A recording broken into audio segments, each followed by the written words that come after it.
Oftentimes, when we talk about narcissism, and narcissists in particular, we sometimes always assume it's a lover or a parent. Well, that's not necessarily the case, because we can have certainly narcissistic bosses, colleagues, and of course friends. And it can be particularly soul destroying when somebody you have a relationship with, a friendship, a close kinship, doesn't really matter exactly what it is, displays their true colours. One of the best things I learned when I delved into the subject of narcissistic abuse was I realised that all of the signs are normally there right at the beginning. So there's a very good saying: don't ignore the red flags. If you have a doubt, you're probably right.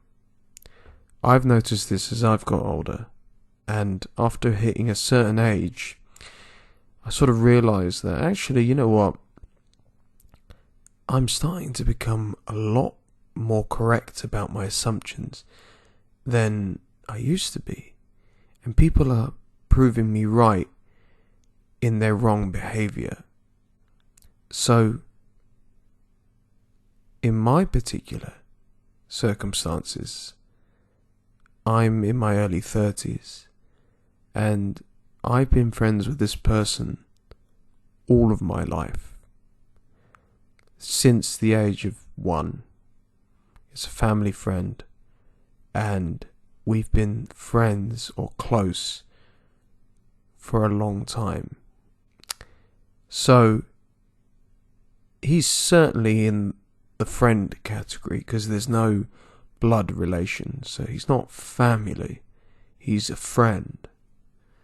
And I looked up to this person, and I always loved them, and I thought the feelings were mutual. So when we used to talk, we used to always have a laugh and joke around, and it's what we've been doing since we were kids. But as time goes on, as we mature and we get older, people change. I changed in a different way to most of my friends and family, in the sense that I became an adult and I grew my responsibilities. I worked, I earned money, I invested in things, I expanded my brain, and not doing the things that I'm doing when I was 18. Certainly not. But some people change and they forget who they are, and they forget where they came from and what they used to be like. I don't. I remember everything.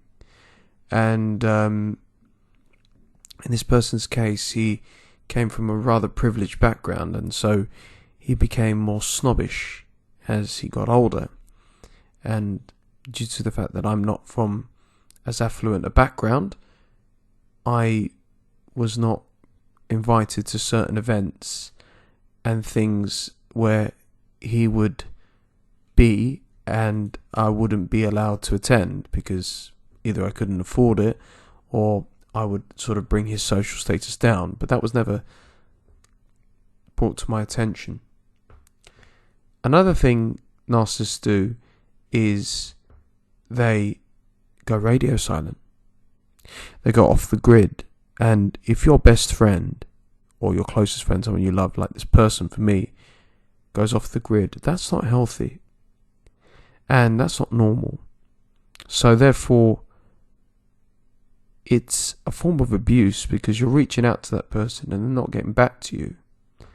And one of my resolutions is to not chase, and I'll do a video about not chasing soon. Don't chase anybody. So there's an element of snobbishness, radio silence, and But I still allowed it, and I thought, well, we have a laugh when we can. And that was another thing. Everything was on their terms. They're cool when they're around, when they're available, when they had nothing else going on. Another thing that narcissists do, they only want you when they want you. So, for me, this person had gone radio silent, but I had applied my new strategy, which was very simple. It was basically, do not chase. So I chose not to chase this individual. So I didn't follow up with the usual insecure texts of, where have you been? Have I done something to offend you? Nope, I let it ride. And on the weekend, we had sorted out a party with a couple of friends, mutual friends, which he had organised, yet he was radio silent with everybody. So we met up and we had a really wonderful time. Everybody caught up with each other. People shared where they were at with their lives. It was all guys, so we were all drinking, having a good time, eating, and just, having a laugh. So the night is going well, and I've just enjoyed myself, and I'm having a drink. And so we hop around from venue to venue. We go to another bar, and then another one, and towards the end of the night, and we're leaving the venue. Now at the moment I'm single, and so is this friend as well. And we start, talking to some women that are outside. And we're having a laugh, we're joking, and I start having a laugh and joking as well. And nothing offensive was said, nothing was done. But this person didn't really take a particular liking to the way that I was carrying myself, which was confident, which was calm, which was, this is who I am, take it or leave it, I'm not looking for anything in particular in terms of me to get a girl's number, whatever. I'm just enjoying my time and enjoying my life. My narcissistic friend calls a taxi and says, we live near each other, we should share it. And I said, okay, and I'll give you the money, of course, for my share. And that's when everything happened. I was greeted with verbal abuse that I have never experienced from anybody outside of my immediate family or who's been extremely close to me, and I would consider this person almost like a brother to me. This person attacked me on every aspect of my life, and the trigger was the fact that I displayed a bit of confidence in front of some women, which he lacks as he's really insecure. He said to me, you're terrible with women.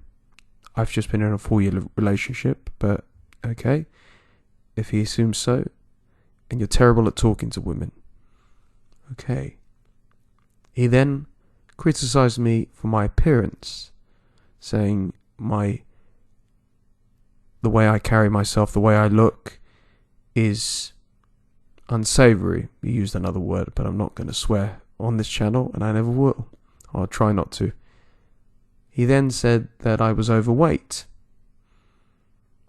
which, okay, I'm not overweight in comparison to him, as he weighs significantly more than me, and he's a bit bigger and taller than me, but okay. And then he said to me how I'm a loser because I've been trying to pursue a business which has been up and down for a considerable amount of time, and I don't wake up early. I wake up at the same time as he does, 7 to 8 in the morning every day, and I work at 9 for myself. But okay. And he didn't deny it. By this stage, my head is out of the window. I'm a little bit tipsy. I'm thinking to myself, there's only one question to ask. So I turned around, despite being completely abused, and I said to him, how long have you been feeling like this? And he just replied to me for the last couple of years. Now that cut me like a knife, because what that basically meant was every time he had congratulated me on any success, or any time he had supported me, it was a lie. And it was false, and it was malicious. That's what narcissists are like. So I did the only thing I could do. The taxi stopped at the traffic lights. It was pouring down with rain, and I walked out of the cab with the door open. I then texted this friend, and I said to him, "Are you sure that did you really mean everything that you said?" Because he criticized me about everything, with the way I looked, from my weight to my career to my philosophy to everything.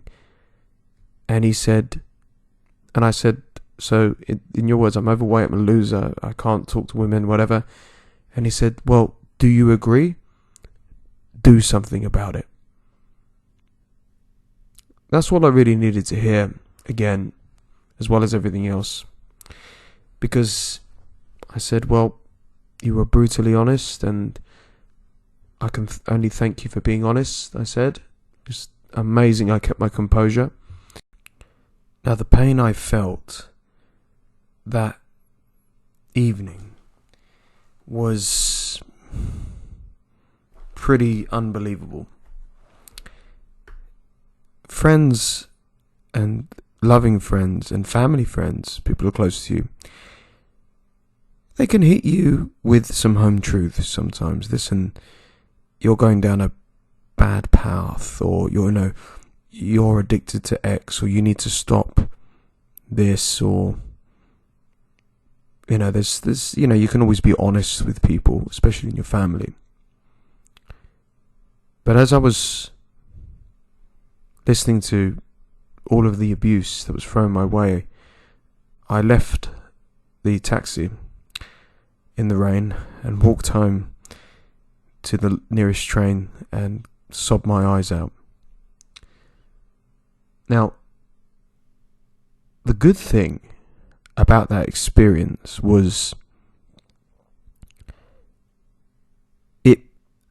as I was crying, I was thinking to myself, remember this pain.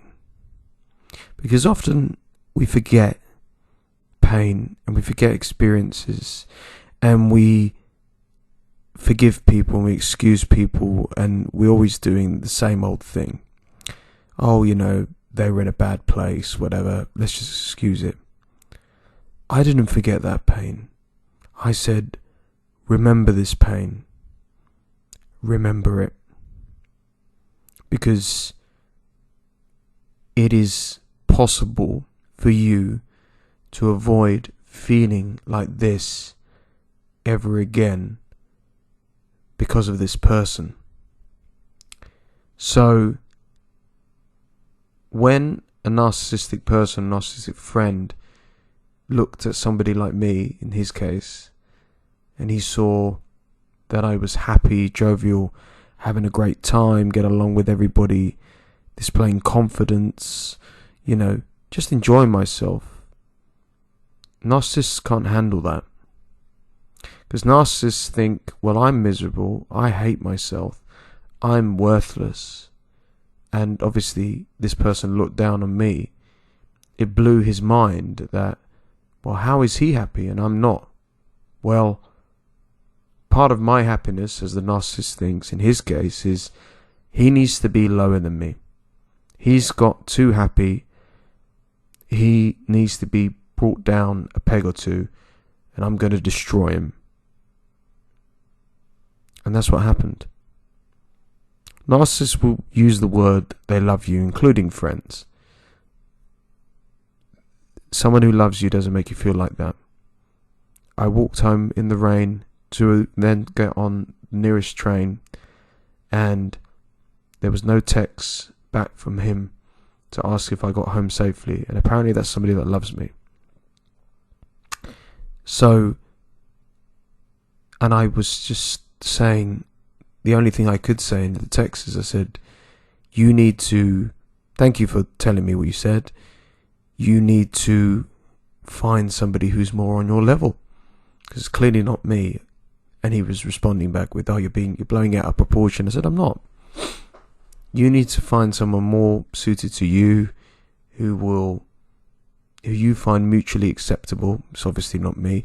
He's like, just call me tomorrow. No. What's the benefit of calling him tomorrow? It's like somebody punching you in the face and you calling up the next day to apologize for it. That doesn't make sense, but that's how narcissists think.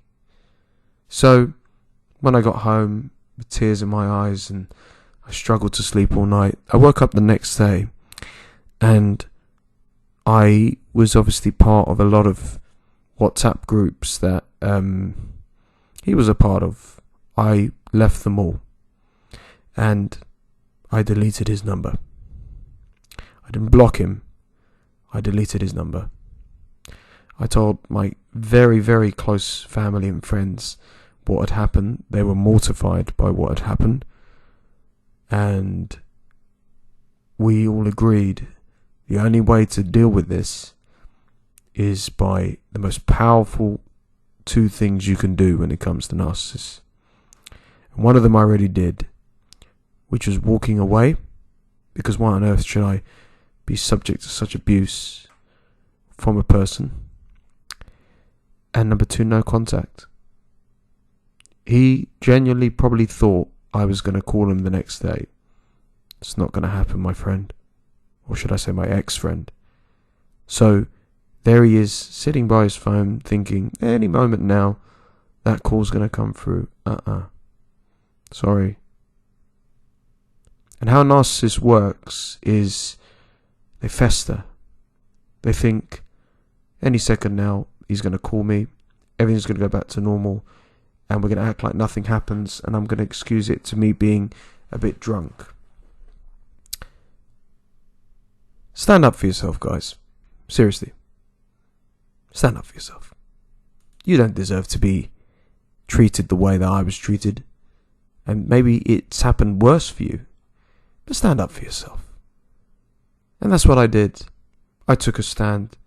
And I said to myself, he's not the first narcissist I've removed from my life this year alone. And yes, 30 odd years of friendship, family, love, history. And he's ruined it all. Now, I'm not bitter, because why would I be bitter? I'm not revengeful. Why would I be revengeful? Don't forget, it's very simple and very easy to feel betrayed and to feel like I have to get this person back for the way they made me feel. No, you don't.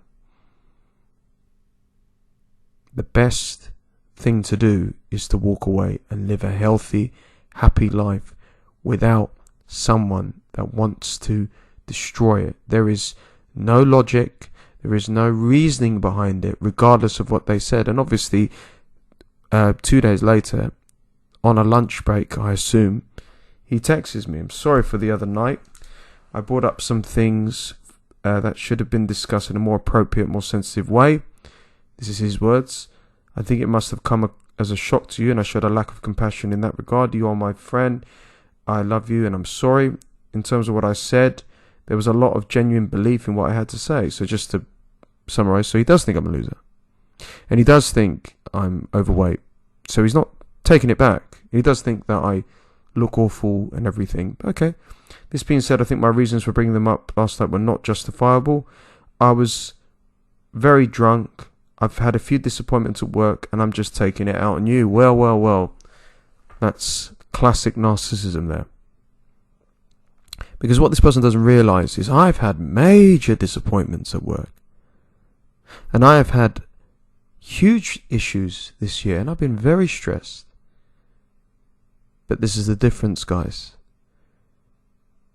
I wouldn't do what he did to me. You see, narcissists think they can get away with their behaviour because there's no consequences. You know, entitled people, sport kids, they think everybody's there to serve a purpose, and then when that purpose is served or no longer necessary, it's done. So, in this case, why on earth would I want to waste my time with somebody like that, regardless of who they are? You know, that's why it was so important to remember, as the tears were streaming down my face, how bad do I feel right now?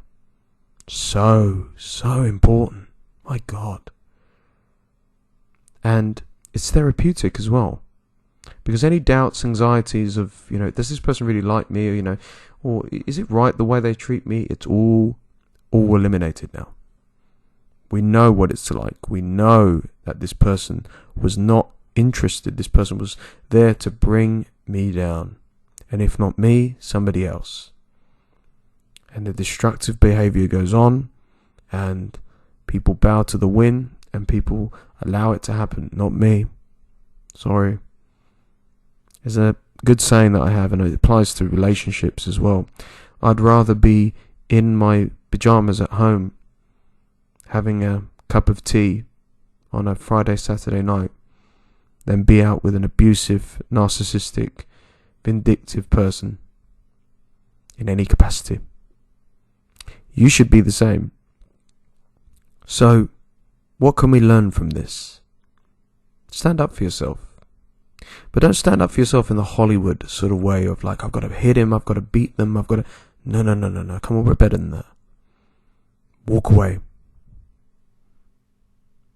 Walk away. If he had brought up one particular issue that had frustrated me, then I would have given them the benefit of the doubt. But he attacked every part of my being.